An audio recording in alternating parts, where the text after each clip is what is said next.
तो आज की जो हमारी बेसिकली जो चैप्टर होगी इस बात पे होगी कि आखिर हमें एनिमल किंगडम में अभी तक जितने भी फाइलम पढ़े उसमें से आपने देखा कि जैसे जैसे आप फाइलम में आगे बढ़ रहे हो एनिमल में आप अपग्रेडिंग देख रहे हो, यानी कि ज्यादा से ज्यादा उसमें शारीरिक संरचनाएं विकसित हो रही है। वो सारे जीव ज्यादा से ज्यादा बॉडी के एज ए कंपैरिजन में कॉम्प्लिकेशंस को गेन कर रहे हैं। उसी में से आज हम जिस फाइलम को डील करने की कोशिश कर रहे हैं वो है हमारी एनालिडा। अगर आप बात करोगे एनालिड की तो एनालिड अपने आप में एक सेगमेंटेड ऑर्गेनिज्म को कहा जाता है। एक ऐसा ऑर्गेनिज्म जिसमें कि आपको एक से ज्यादा सेगमेंट देखने को मिलेगा। सेगमेंट करने का मतलब ये होता है कि ज्वाइंट। ये देखो अब यहाँ पर बात आती है ट्रू सेगमेंटेशन और स्यूडो सेगमेंटेशन की। ट्रू सेगमेंटेशन करने का मतलब है कि जहां पर आपको जो ज्वाइंट दिख रही है अगर आप खोल के अंदर भी देखो तो वो ज्वाइंट हो तब वो कहलाएगी ट्रू सेगमेंट। अगर बाहर से ज्वाइंट दिख रही हो पर अंदर से कोई ज्वाइंट नहीं है तब ऐसे केस में ऐसे सेगमेंटेशन को स्यूडो सेगमेंटेशन कहा जाए।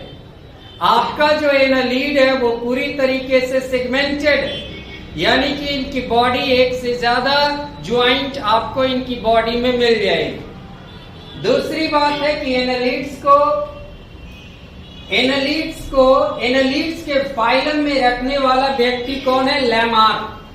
लैमार्क ने इस चीज के लिए लोगों को प्रोत्साहित किया, लोगों को बताया कि एनालिड्स को एनिमल किंगडम में रखा जाए क्योंकि एनालिड्स के पास एनिमल्स बनने के सारे क्राइटेरिया मौजूद है।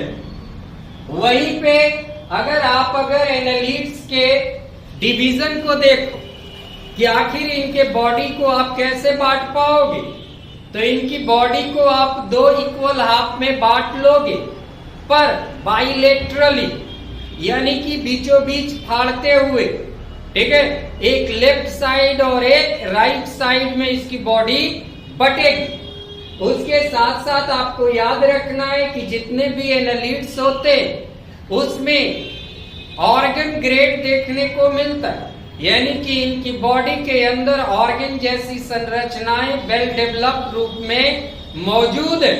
तो अगर बॉडी ऑर्गेनाइजेशन की बात की जाए तो एनालिड्स जो है उनमें ऑर्गन ग्रेड देखने को मिलेगा। वहीं पे अगर आप बात करें इनके बॉडी में सेलोम की तो जाहिर सी बात है कि आपको एनालिड के बॉडी में कैविटी देखने को मिलेगा। अगर किसी भी बॉडी में कैविटी मौजूद है तो आप और हम जानते हो कि ऐसे बॉडी को सेलोम बॉडी कही जाएगी और ऐसे जीवों को सेलोमेट जीव कहा जाएगा। एनालिड के बॉडी में वो सारे कैविटी मौजूद है जो कि इसे सेलोमेट कैटेगरी में लाके प्लेस करती है। उसके साथ साथ आपको याद रखना है कि इनकी जो बॉडी की जो सरफेस होती है उसमें तीनों जर्म लेयर मौजूद है, एक्टोडर्म, इंडोडर्म और मेसोडर्म, यानी कि इनकी बॉडी में आपको तीन परतें देखने को मिलेगा, बाहरी परत, आंतरिक परत और मध्यस्थ परत। उसके साथ साथ आपको याद रखना चाहिए कि जितने भी एनालिड्स होते हैं उसमें डाइमॉर्फिज्म देखने को मिलता। मेल और फीमेल के बॉडी को देखकर आप बता सकते हो कि कौन मेल है और कौन फीमेल है। दोनों के साइज और शेप में बहुत ही अंतर होता है। अगर किसी जीव के बॉडी के साइज और शेप नर और मादे के बीच में अगर मौजूद है तो उसे डाइमॉर्फिज्म के नाम से जाना जाता है। एनालिड्स में ये क्राइटेरिया पूरी तरीके से मौजूद है।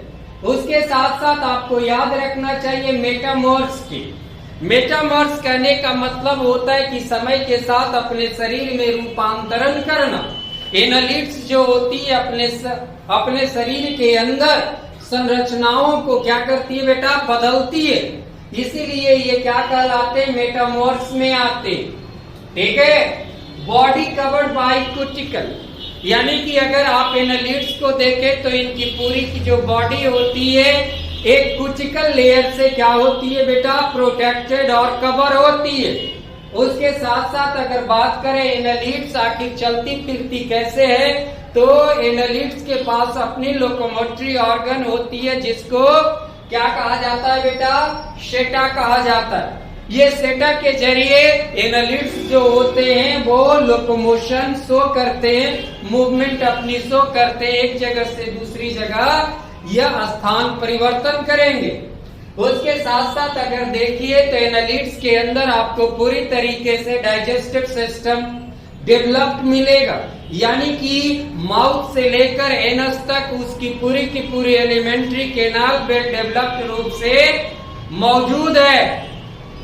और हमें क्या क्या समझनी चाहिए एनालिड्स के अंदर, तो ये देखना चाहिए कि एनालिड्स के पास जो सर्कुलेटरी सिस्टम है वो कैसा है, वो क्लोज टाइप है या ओपन टाइप है।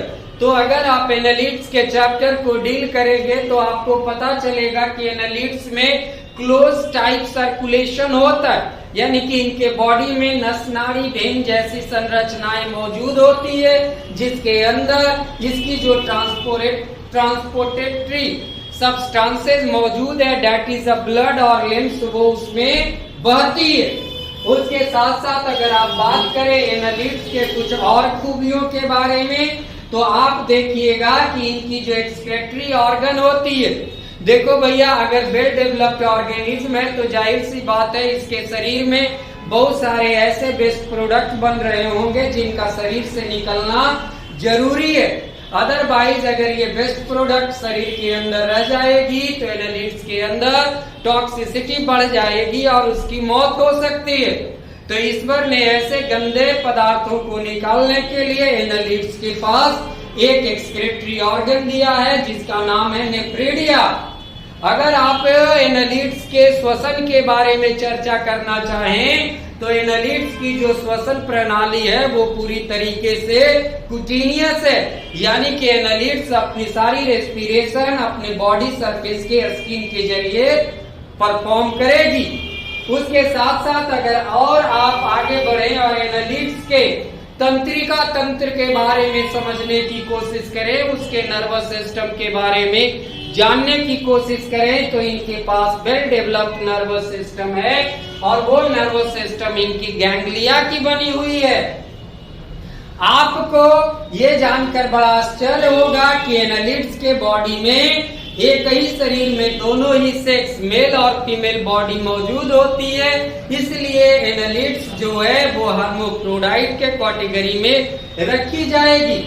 और इनके पास एक और भी एक पावर है जिसके जरिए इनके टूटे हुए शरीर से एक नया एनालिड्स पैदा हो सकता है, जिसे आप और हम रीजेनरेशन पावर कहते हैं। एनालिड्स में अपने ही शरीर के टूटे हुए भागों से अपने ही जैसे है ना ऑर्गेनिज्म को पैदा करने की क्षमता मौजूद है।